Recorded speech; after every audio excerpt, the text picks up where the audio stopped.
C'est la fin de notre grande journée consacrée à l'Anccli, consacrée au nucléaire, consacrée à l'ASN, en tout cas organisée par l'ASN et par l'Anccli, la conférence des CLI. Et on va la terminer avec les conclusions du président de l'ASN et du président de l'Anccli. Avant cela, un dernier nuage de mots, maintenant vous avez pris l'habitude. On vous pose une question. Quel mot pour définir la mission des CLI? Quel mot pour décrire la mission des CLI? Et vous pouvez répondre sur ma droite, là vous avez une petite fenêtre et vous pouvez écrire ce mot qui pour vous définit la mission des CLI. Eh bien, je vous propose, Monsieur Delalonde, président de l'Anccli, voilà, d'en venir à votre conclusion avant qu'on découvre le résultat du nuage de mots. Merci. Ce matin, dans mon propos introductif, j'ai félicité d'avance les équipes organisatrices de notre journée en insistant sur le fait que c'était important de nous mettre dans un environnement de renouvellement, d'une réunion variée. Je pense que c'est une réussite. J'ai insisté sur le fait que c'était important que cet événement soit à la hauteur des attentes des CLI qui sont très investis dans leur participation. Le nombre de personnes qui ont assisté et qui ont posé des questions tout au long de la journée montre effectivement que les CLI sont très intéressés par ce qui est de leur mission, par les préoccupations qui sont les leurs, par les idées et les suggestions qu'elles portent. Et donc je pense que sur ces deux points, Monsieur le Président, la journée est une réussite, du moins c'est vraiment ce que je ressens.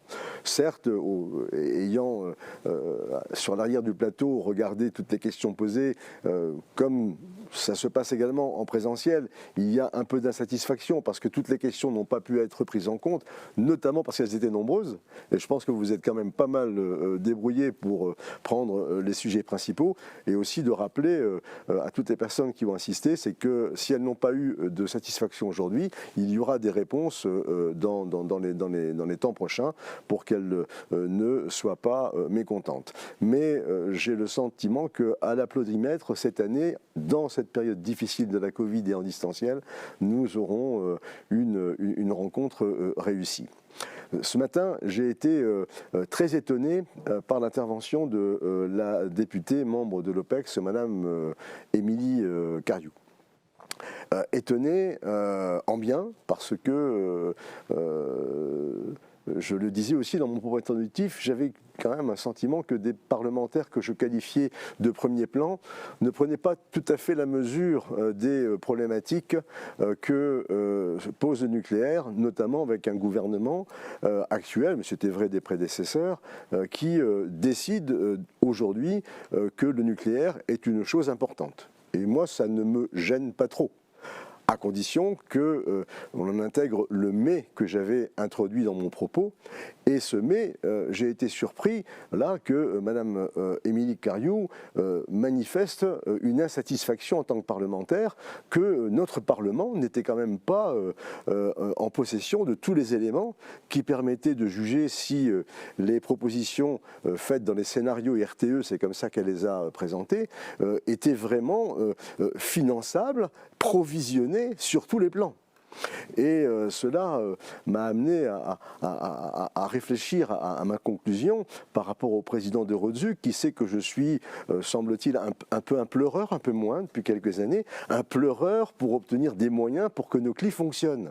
Et ayant entendu Madame Cariou, j'insiste vraiment pour espérer que par l'entre-gens qu'elle a au sein du Parlement et par le poids qu'elle peut avoir auprès de l'ensemble des groupes politiques qui composent, y compris l'opposition, l'OPEX, elle saura obtenir les moyens qui, si le gouvernement les met en place en termes d'organisation des scénarios RTE, que ce soit dans le nucléaire et autres, mais pour ce qui nous concerne le nucléaire, j'espère qu'il intégrera les provisionnements nécessaires pour que notre gendarme du nucléaire puisse continuer à remplir sa mission, qu'il remplit bien, pour que l'expert public qui est l'IRSN, qui remplit bien sa mission, la remplit bien, parce que ça supposera des moyens humains.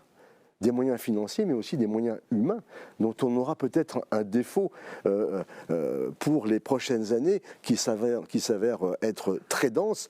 Donc je forme un vœu, c'est qu'effectivement, eh bien, comme nous sommes demandeurs d'une petite partie des moyens financiers consacrés par l'État, à partir notamment des moyens qui entrent dans l'escarcelle du budget de l'État et qui proviennent des exploitants, et pour lesquels nous, les clients, on demande un petit peu d'argent, c'est que ce petit peu d'argent, ils nous le donnent, mais surtout qu'ils donnent aussi beaucoup d'argent et beaucoup de moyens aux gendarmes du nucléaire et à l'IRSN.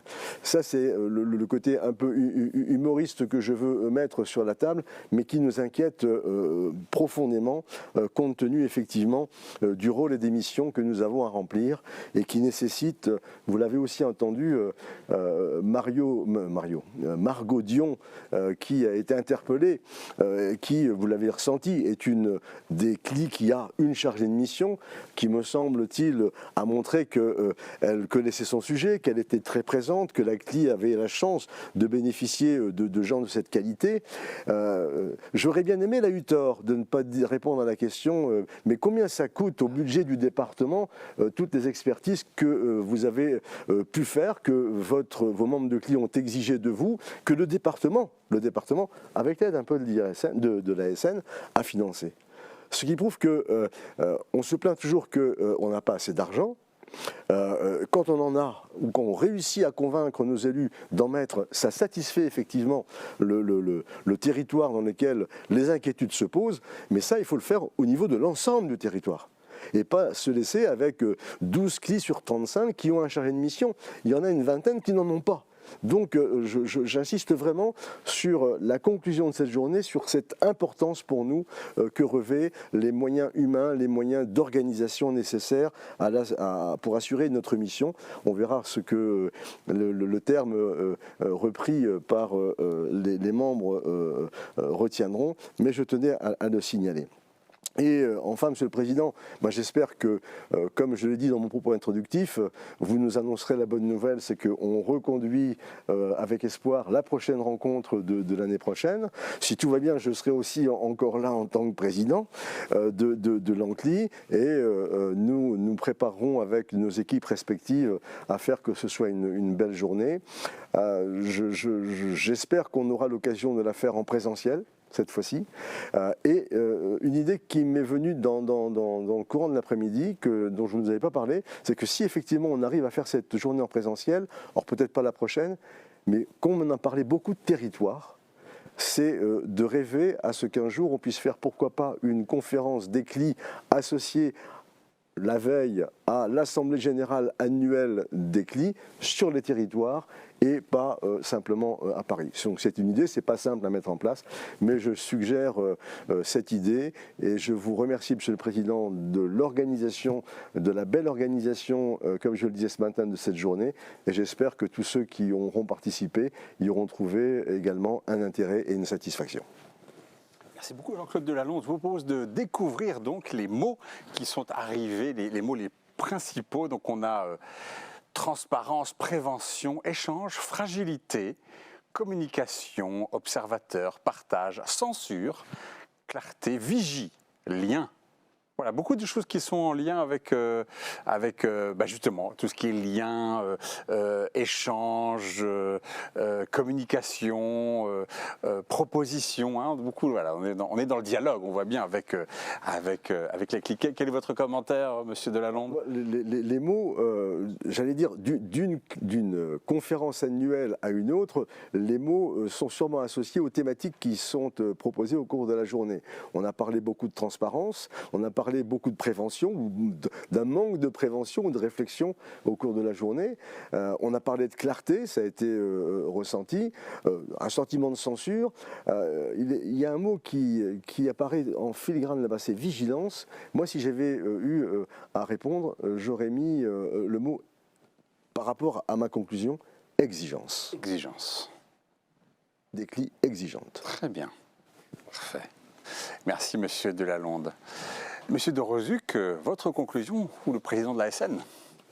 Très bien. Tout d'abord, je tiens à remercier le président de Lalande de sa conclusion, parce que je trouve qu'elle est tout à fait porteuse de sens pour les travaux que nous devons développer à l'avenir. Et je voudrais m'associer aux remerciements qu'il a formulés à la fois ce matin et qu'il vient de renouveler quant à l'organisation de cette 33e conférence des CLI, et remercier l'animateur, les organisateurs, bien sûr remercier également les intervenants et les participants qui, à travers leurs questions, nous ont permis d'approfondir un certain nombre de sujets qui étaient d'ailleurs extrêmement nombreux et riches au cours de cette 33e conférence des CLI.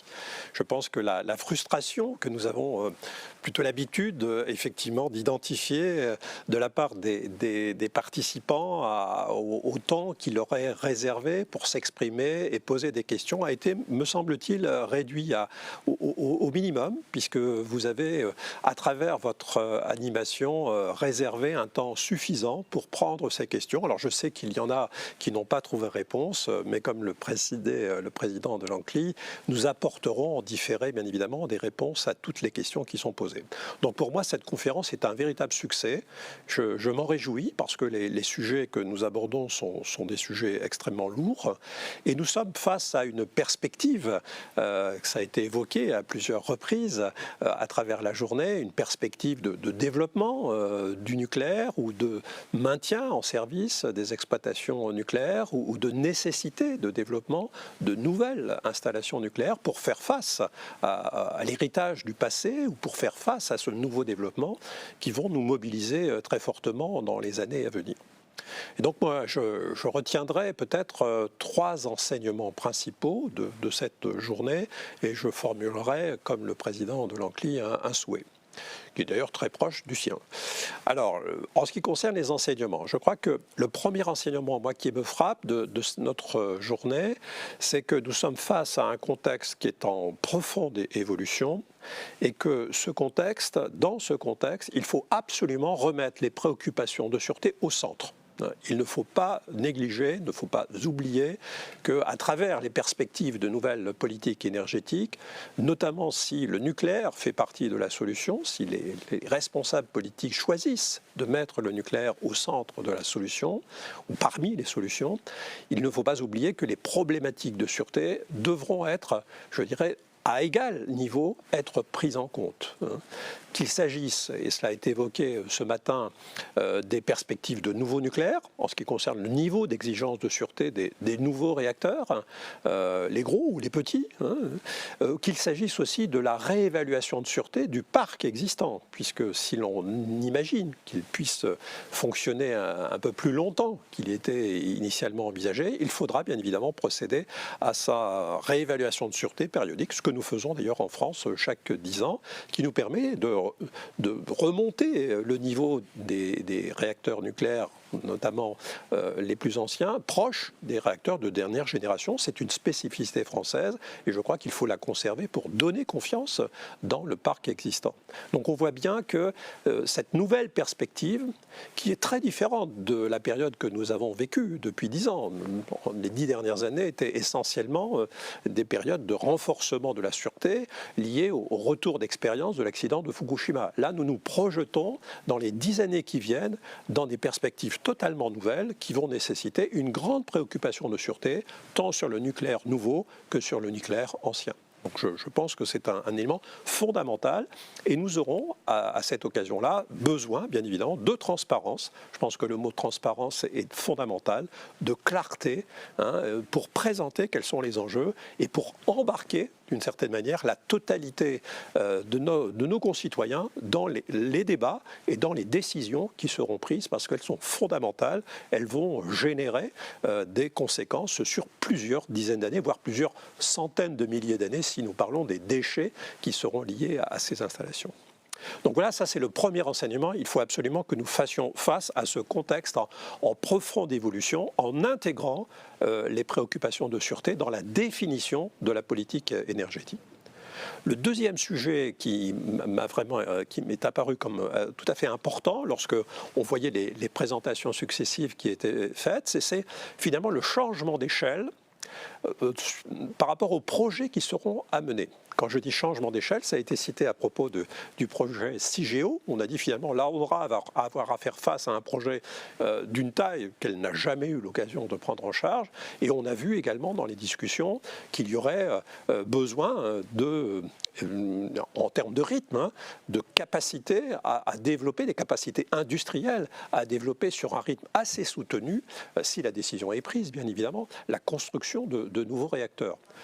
Et puis il va y avoir, bien évidemment, par rapport à l'ensemble de l'industrie qui entoure la production nucléaire, je pense notamment à l'industrie du cycle combustible, on a parlé de l'entreposage des combustibles usés, il va y avoir aussi un besoin d'accompagnement en termes de capacité à augmenter pour faire face aux décisions qui seront prises.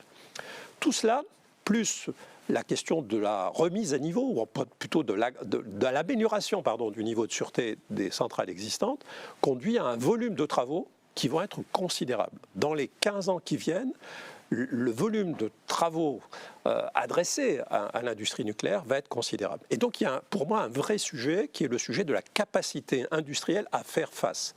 Face à ce changement d'échelle, il faut qu'il y ait un changement d'échelle également en ce qui concerne la capacité industrielle à faire face avec le niveau de qualité qui est requis pour l'industrie nucléaire. Donc il faut qu'on soit extrêmement vigilant et qu'on anticipe en termes de compétences, en termes de capacité technique, de capacité financière, ça a été cité par la députée Émilie Cariou. Il faut absolument qu'on anticipe ces besoins et c'est un sujet qui préoccupe beaucoup, qui nous préoccupe beaucoup et sur lequel nous allons nous investir en tant qu'ASN.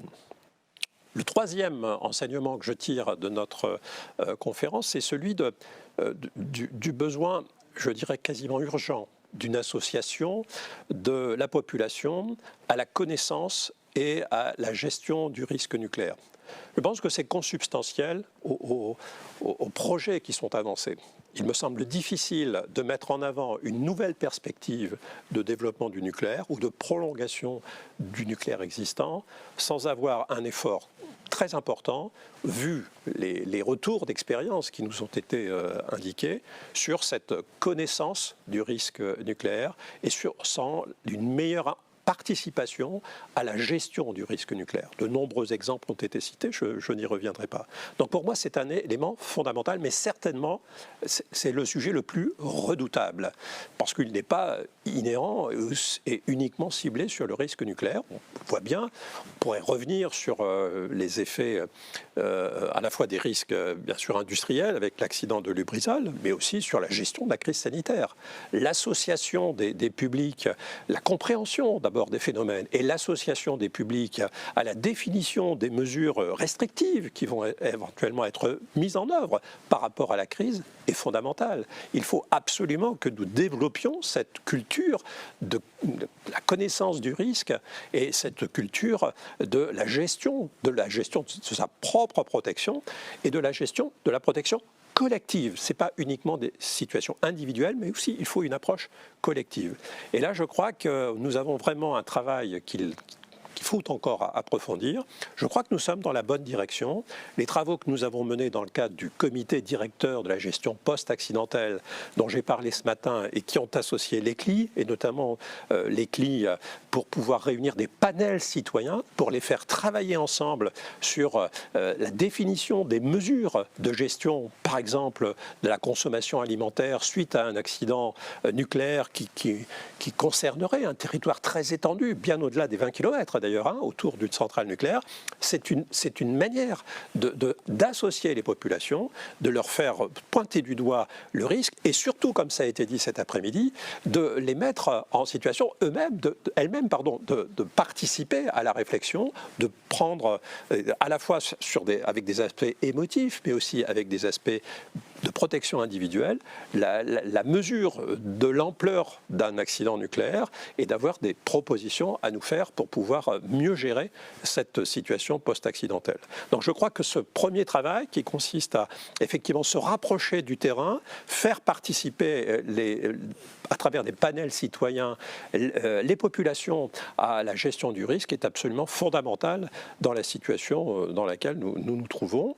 Et je pense qu'il y a un deuxième élément qui est celui également cité à plusieurs reprises par nos interlocuteurs tout à l'heure, qui est celui finalement de l'entraînement ou de la participation des populations, des élus, des membres des CLI aux exercices de crise. C'est frappant que sur un exercice d'évacuation à Palluel, il y ait eu une seule personne qui ait accepté de le faire.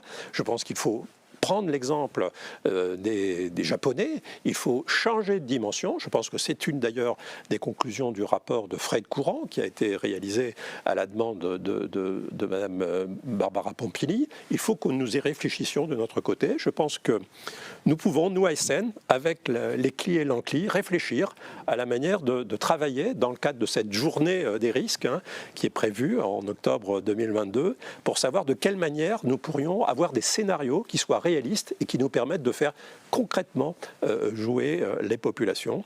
Pour moi, ça me paraît tout à fait fondamental et je me réjouis d'un contact récent avec le directeur général de la sécurité civile et la gestion de crise du ministère de l'Intérieur, qui m'a indiqué et m'a donné d'ailleurs l'information que dans la circulaire interministérielle qui vient d'être adressée au préfet en vue de l'organisation des exercices de crise de 2022, il est explicitement demandé au préfet de faire jouer les populations.